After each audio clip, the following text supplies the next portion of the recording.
Assalamualaikum warahmatullahi wabarakatuh, bagaimana kabar semuanya?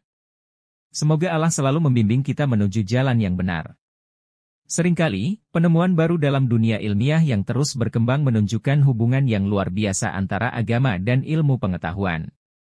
Salah satu contohnya adalah penelitian tentang posisi sujud dalam salat yang menarik perhatian para ilmuwan dan menemukan benang merah antara kedalaman spiritualitas dan manfaat kesehatan yang nyata.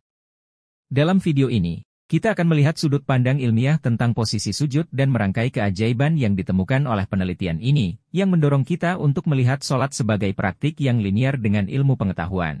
Sholat selain berfungsi sebagai ibadah yang menghubungkan manusia dengan Allah, juga memiliki manfaat yang signifikan bagi kesehatan fisik dan mental.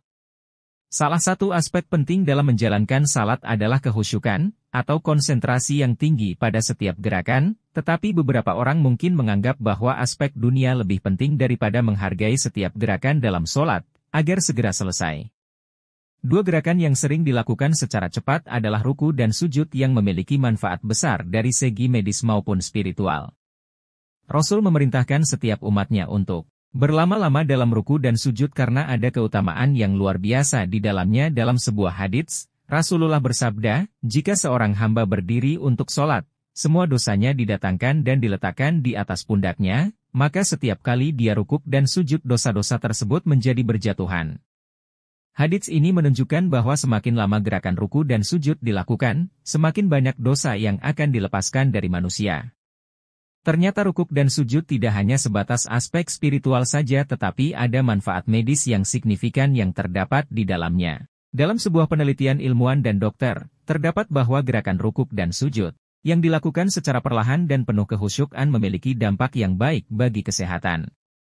Di dalam Al-Quran Surat Al-Maidah ayat 58, Allah berfirman, dan apabila kamu menyeru untuk mengerjakan salat mereka menjadikannya sebagai ejek-ejekan dan permainan yang demikian itu ialah karena mereka suatu kaum yang tidak berakal.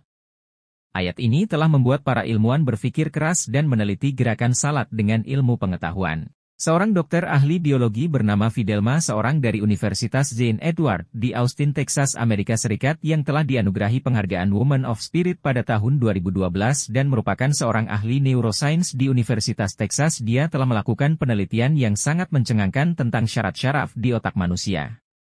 Sebagai seorang ahli neurologi, Dr. Fidelma tercengang dengan kompleksitas dan keajaiban otak manusia, tapi satu hal yang membuatnya terkejut.